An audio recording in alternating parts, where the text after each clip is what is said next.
Hello, my name is Jenny Leatherbarrow, educational psychologist with Bradford Children's Services. Welcome to this short training video about managing transitions for children with special educational needs and disabilities. SEND.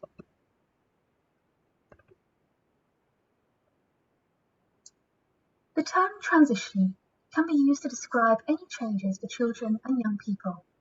Times of transition can be exciting and positive, but some children may need extra support. Children with SEND and other potentially vulnerable groups may find some transitions more challenging than their peers. Therefore, children and their families may need additional support during transitions.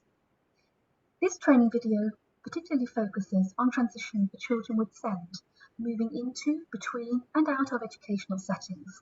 It gives planning suggestions for 4 key transition points: class to class, early years to primary school to secondary school, as well as an overview of suggested psychological frameworks which are important to consider. So what is a special educational need or disability, and how is it defined?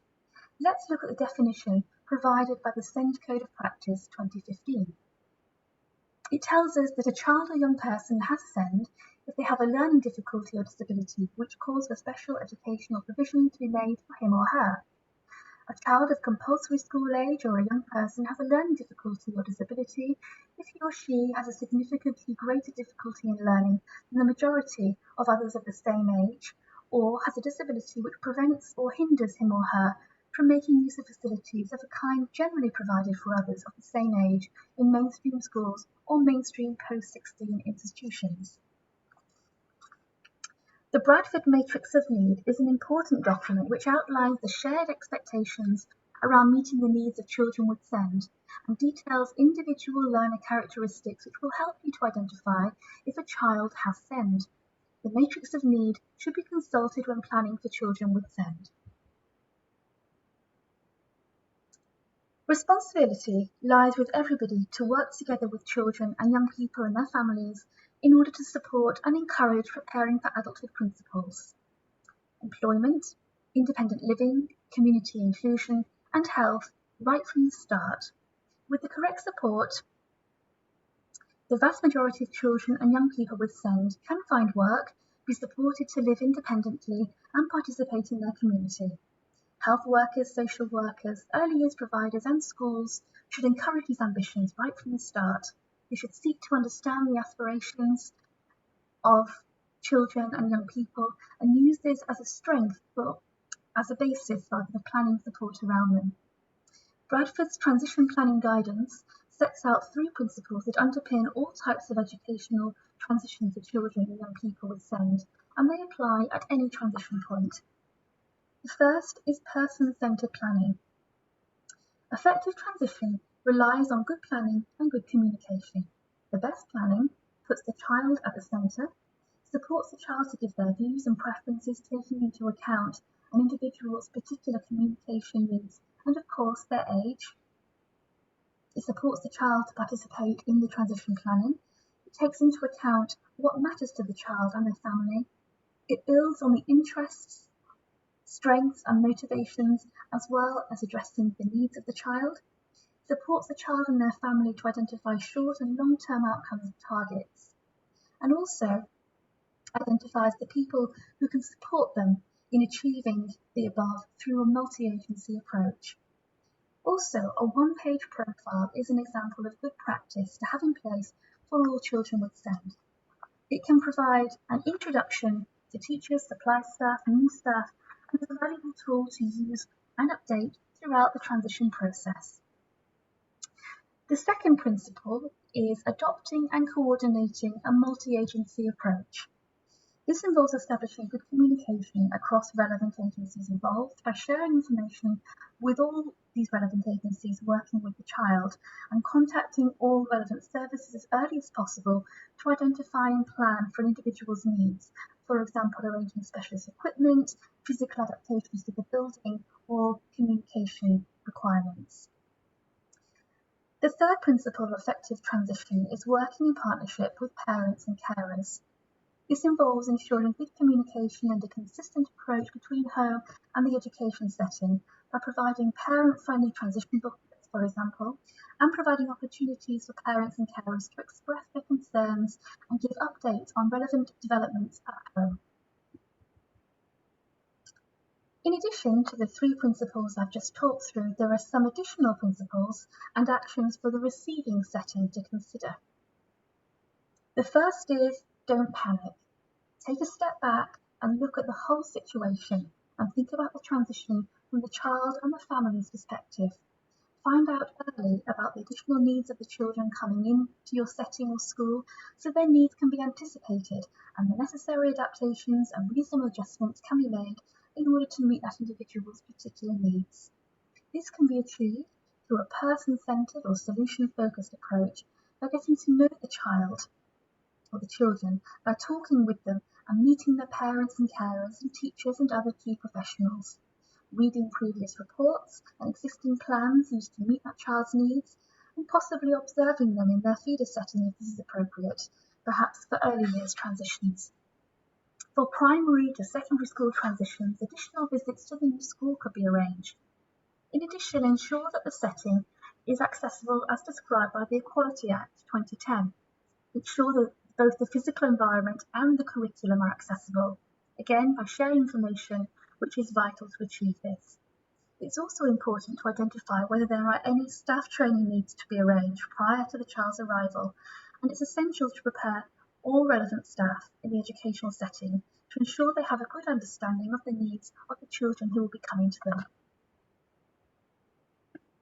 Now, additional principles and actions for the feeder setting to consider.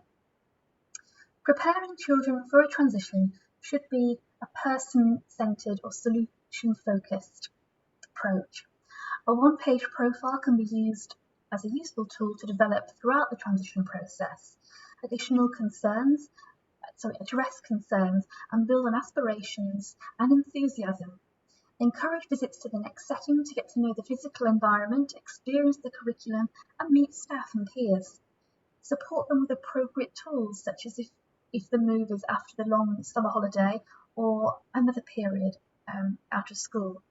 Also check whether there is a film or a virtual tour of the new setting that can be shared. These are useful because they can be watched several times to encourage familiarity, which is particularly important for children who struggle with changes in routine and require increased predictability. Also, work in partnership with parents and carers. It may be necessary to reduce parental or carer stress and anxiety by providing clear information about the transition process and suggesting useful strategies such as practicing the journey and watching a virtual tour as described above so they can picture where their child is going to be, which will help to reduce anxiety. Build parent-carer confidence by arranging visits to the setting, showcasing good practice and establishing links with a contact person at the receiving school.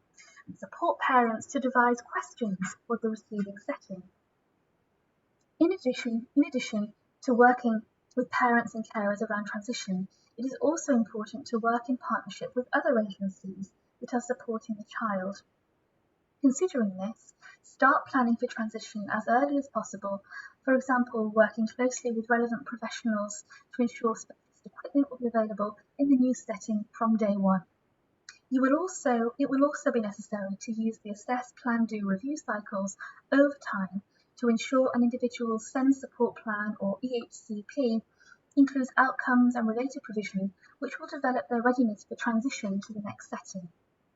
To capture information about the child's needs in one place, establish an up-to-date profile for each child which includes information such as their mobility and care needs, their communication needs, and their curriculum needs, and share this with the receiving setting in good time. Now some suggestions to inform effective transition planning. These suggestions are, again, in addition to the 3 principles explained at the beginning of the video. First, transition from class to class. In preparation, the child's class teacher should share information with the next class teacher. For early years settings, there will be a key person for each child to facilitate this. Through this sharing of information, identify any staff training needs for the new class. Also, as part of the child's preparation for transfer to a new class, it is important to reinforce what is staying the same as well as what is going to change, and give opportunity to celebrate what they have achieved in that class and provide closure in order that they can have a new beginning in their new class. After transferring to the new class, the new beginning should be marked appropriately, and the new class teacher should make additional to and different from provision available from day one in light of the child's needs. Being able to access everything from day one is important for the child's sense of belonging and allows for the new routine to be established immediately, which is also very important for a lot of children with SEND. The new teacher should talk through the one-page profile with the child and arrange a meeting with the child's parents, usually early in the autumn term.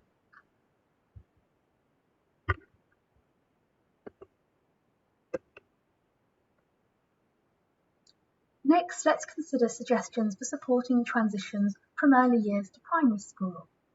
The SEND Code of Practice provides guidance around this, and section 5.47 states the following, and I'll give you a moment to read through it.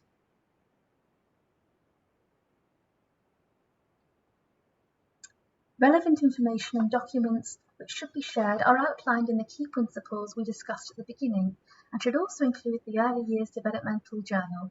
In addition, arrange transition visits out of the setting with additional opportunities to visit school with a familiar adult, to join in playtime and lunchtime as well as the classroom, and meet their new teacher, teaching assistant, and any other support staff who will be working with them, and meet pupils who will be in their new class. As above, it may also be possible to share photographs and videos to explain and explore their new school. Now let's consider suggestions for supporting transition from primary school to secondary school. The SEND Code of Practice provides guidance around this, and section 6.57 tells us the following. Again, I'll give you a moment to read through it.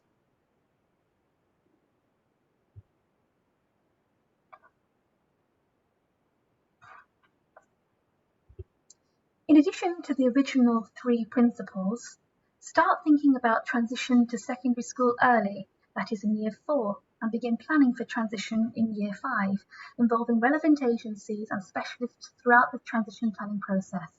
Arrange additional secondary school visits where appropriate with family and friends. Children and young people with physical disabilities or visual needs may also need extra visits to familiarise themselves with the school layout. Children and young people with communication needs or learning disabilities, including those children with autism, could be given the opportunity to take photographs or videos of the physical environment and key staff to help them to remember their visit. As mentioned above, if there is a virtual tour available, this would be ideal for these children as they can watch it as many times as they need to.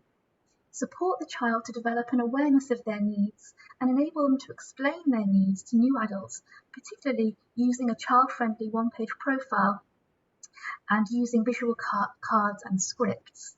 But these strategies can take time to plan and embed, and as such the process needs to begin well in advance of the transition itself.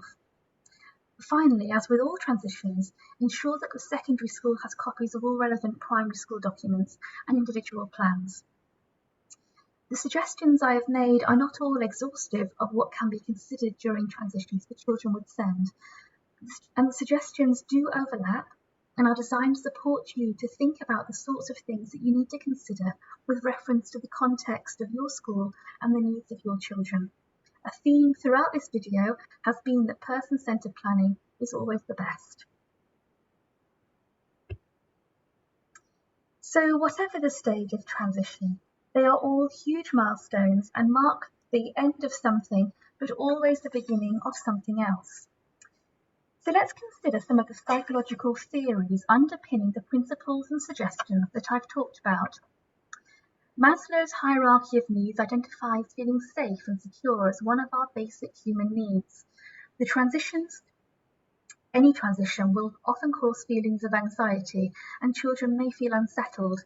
Supporting children to feel safe contributes to emotional well-being, enabling children to form relationships and to settle into their new environment. Feelings of safety come from familiarity with their environment, predictability and appropriateness of routine and provision, and a sense of belonging. Implementing the suggestions we have talked about today will mean that everything is in place, and this can help the child to know that they are cared about, that they matter, which contributes hugely to feeling safe and secure. Another important psychological theory is that of resilience. Developmental psychologist Anne Maston described resilience as positive adaptation to adversity despite serious threats to adaptation or development. For some children with SEN, transition will be a type of adversity, and it's important that adults around the child understand that resilience is not within child, but rather it is developed through an organised set of protective systems that together buffer the effects of adversity, allowing the child to cope.